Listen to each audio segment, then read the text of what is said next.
ولقد آتينا داود وسليمان علما وقال الحمد لله الذي فضلنا على كثير من عباده المؤمنين.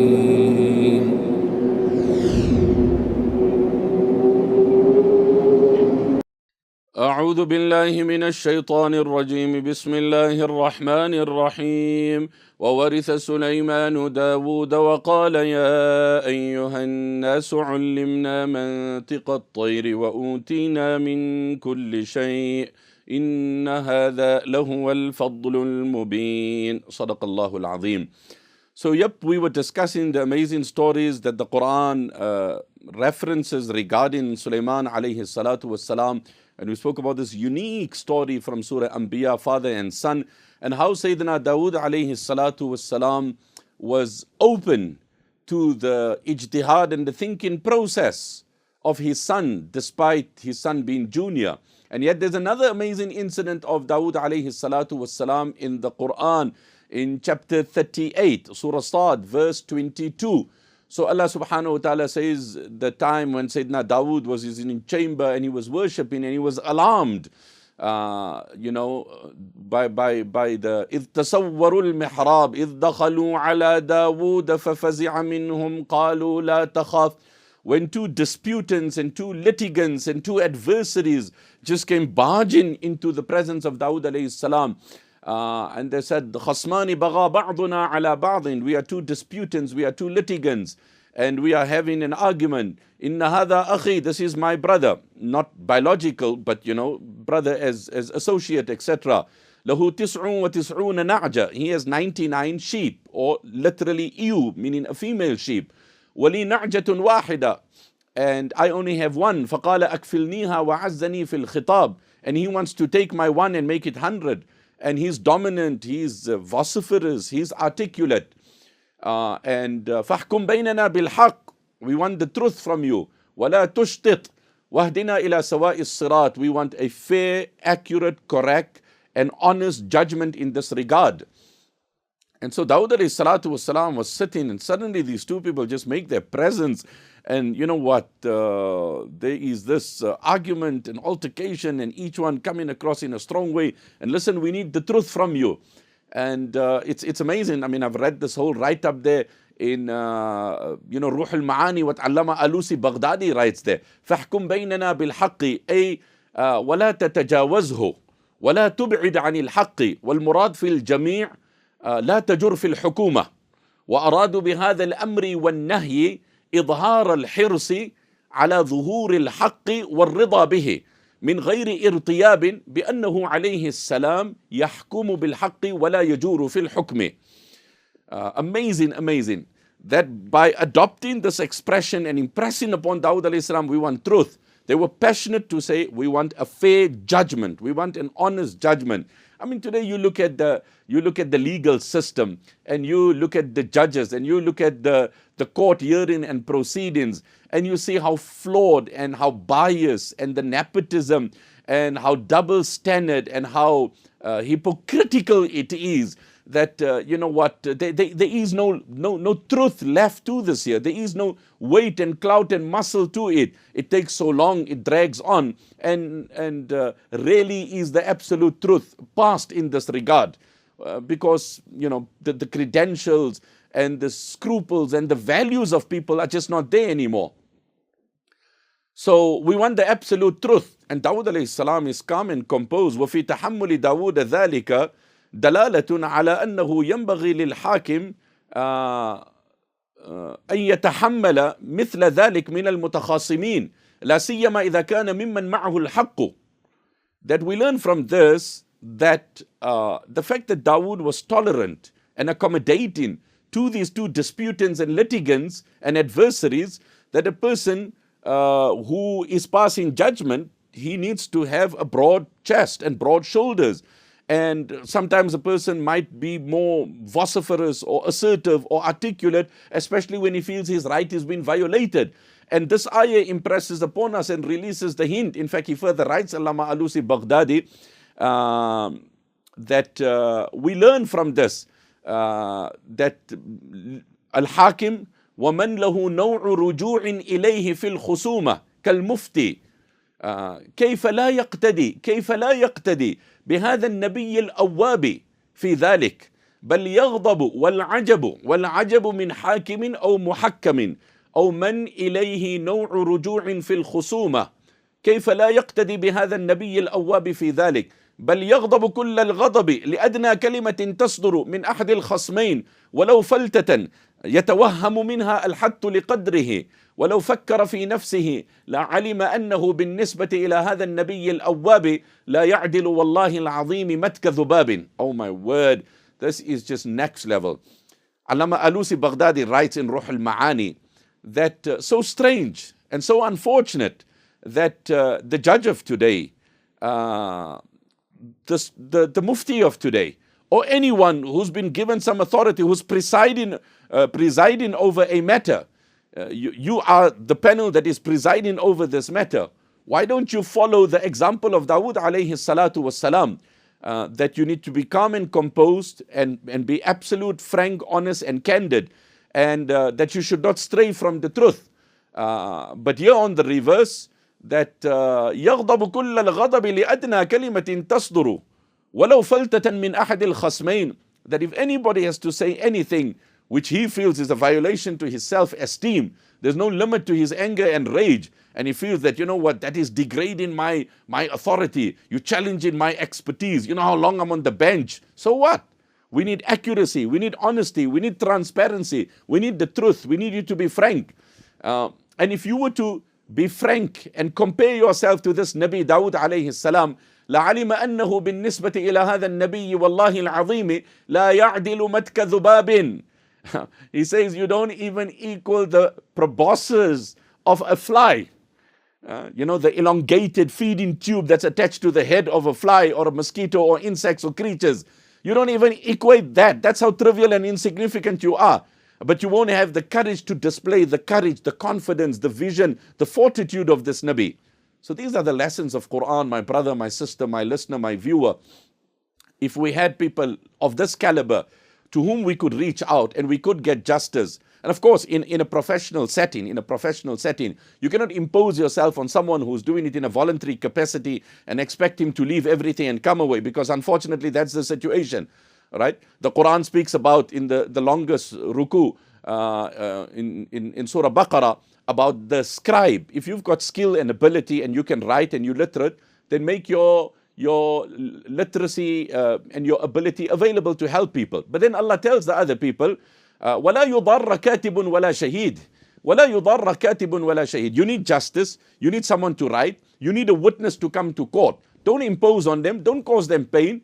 It's your issue. He was an eyewitness. Now he needs to come and give testimony. You need his literacy. وَلَا يُضَرَّ. I'm giving you for. Don't cause harm to the scribe, to the literate, and to the witness. At a time appropriate, when and if possible, accordingly, that's the time you arrange and facilitate whatever proceedings need to happen. So that's the beauty and the holistic approach of the Quran. In fact, there's a reflection then in Bayanul Quran on this year. فيه عبرة للمغتر بتقدسه إذا قيل للمعصوم فكيف بالمأثوم ولا عاصم من أمر الله إلا المرحوم فلا تتكبر كإبليس المرجوم. لا إله إلا الله.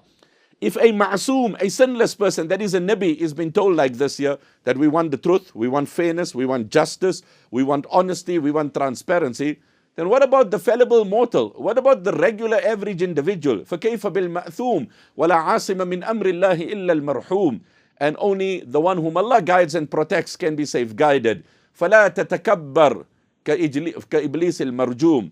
So don't feel that I cannot make a mistake. I'm passing so much judgment. I'm so anchored. I'm so well acquainted. I'm fine. No. A Nabi is being told, and a Nabi is divinely protected. So every other person should be open to listening attentively, should apply himself before passing judgment. Sometimes parents in their children. Now it's a feud between siblings, and a parent, it's very sensitive because all are your children. It's awkward, it's sensitive. You might have a soft spot for one. These are very, very challenging things. من جعل قاضيا بين الناس فقد ذبح بغير سكين. If you've been appointed as a judge, then it's almost like you've been slaughtered without a knife. Imam Abu Hanifa rahimahullah refused to accept the position of judge, and then he was flogged for it, and he still refused. It's not an easy position. You need to understand and appreciate. إذا كان التوقيع بمنصب من الملوك لا ينكر فضله ولا يجهل قدره فكيف بمنصب التوقيع عن رب العالمين. Right? It's mentioned there in Usul al-Ifta as well, that to be a signatory of a prominent person, or you know what, to be coordinating the affairs of a cabinet minister or something is a sense of pride and honor and dignity. Can you imagine when you are passing judgment and you are saying this is the ruling of Allah? Do you appreciate the weight of that judgment? Do you appreciate how daunting that responsibility is? Okay, so that's a quick look at two separate incidents pertaining to Dawood and Sulaiman alayhi salatu wassalam. And from both we learn that we need to be very, very circumspect, calculated in passing judgment. And we also learn that we need to be amenable. My children could talk to me, they could advise me. My students could talk to me, they could advise me. Yes, we would impress upon them, follow the necessary protocol, appreciate the relationship, that's your senior. But from the side of the senior, and in our rich history, scholars have differed, jurists have differed, and there was respect. There was respect between the jurists. I mean, there are so many differences between Imam Shafi'i and Imam Abu Hanifa rahimahullah in so many aspects, but there was respect. لقد زان البلاد ومن عليها إمام المسلمين أبو حنيفة بأحكام وآثار وفقه كآيات الزبور في الصحيفة فما بالمشرقين له نظير ولا بالمغربين ولا بكوفة فرحمة ربنا أبدا عليه مدى الأيام. لا إله إلا الله. Imam Shafi'i paying tribute to Imam Abu Hanifa. لقد زان البلاد ومن عليها إمام المسلمين أبو حنيفة. He referred to Imam Abu Hanifa as Imam al-Muslimin, the leader of the believers.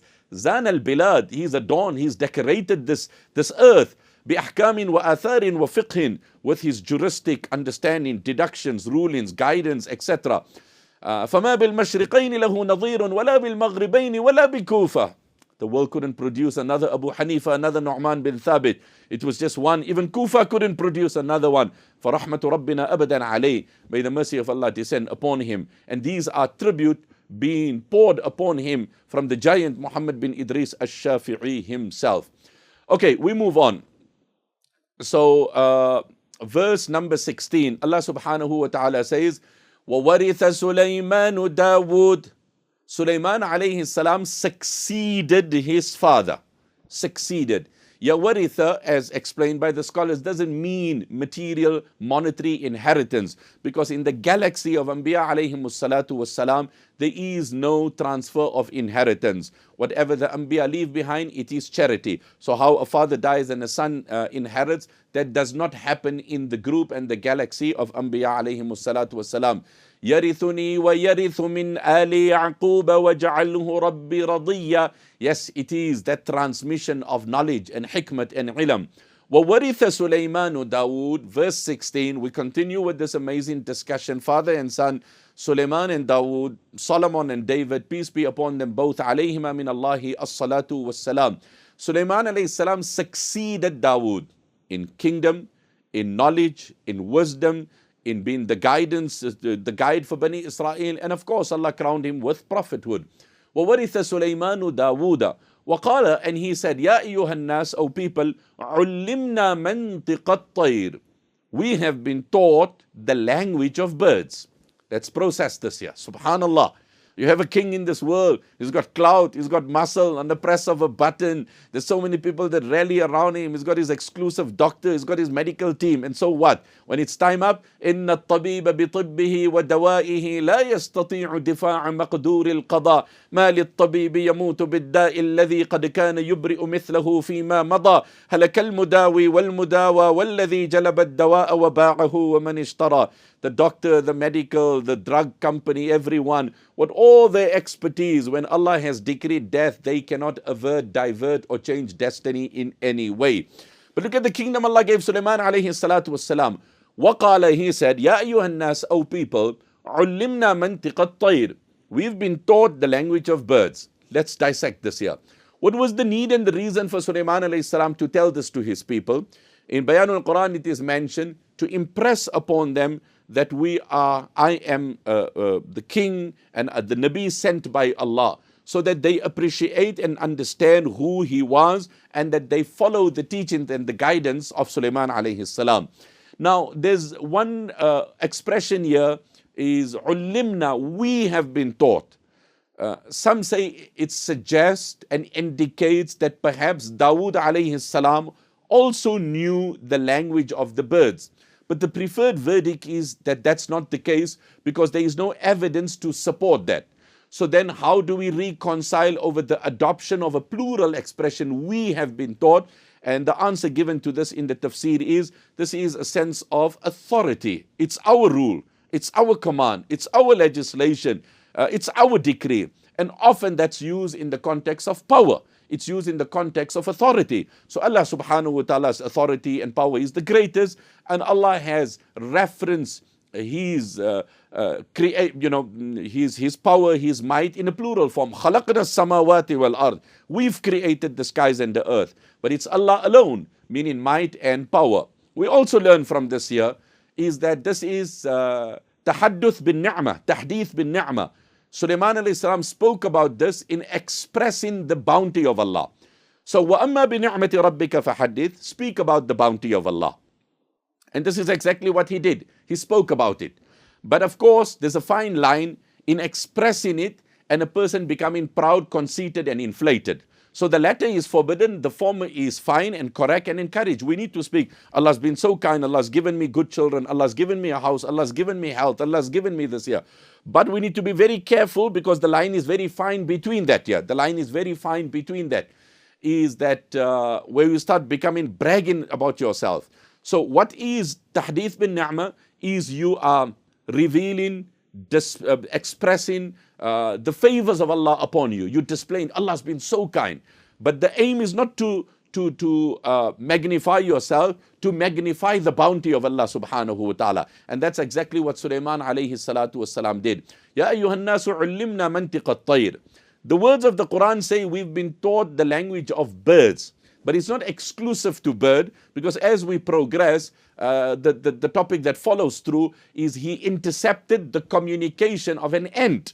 So that means it extended beyond birds. Of course, with the bird, there's a dialogue that's coming ahead. Can you imagine? Today, science wants to say we've tapped into this, we're understanding the alarm bells, and we're understanding the code that the animal kingdom share, and how they sound a siren of danger, etc. And I mean, I have an eye for wildlife. I've seen it. Recently, I was in Lolobezi, in Lower Zambezi, in Zambia, and we were on a safari, and we seen a lion and a lioness stalking a prey. And then we also, it was just a sunset, we were going to do a sundown, and then, we were intrigued into this beauty of nature just displaying itself. And then you would just see the siren and the whistle of the different birds and creatures, and that's just alerting the entire surroundings of panic and alert and precaution. And of course, this is the code with which they communicate. عُلِّمْنَا مَنْطِقَ الطَّيْرِ, we know the language of the birds and beyond. وَأُتِينَا مِنْ كُلِّ شَيْءٍ, and we've been given everything and anything we need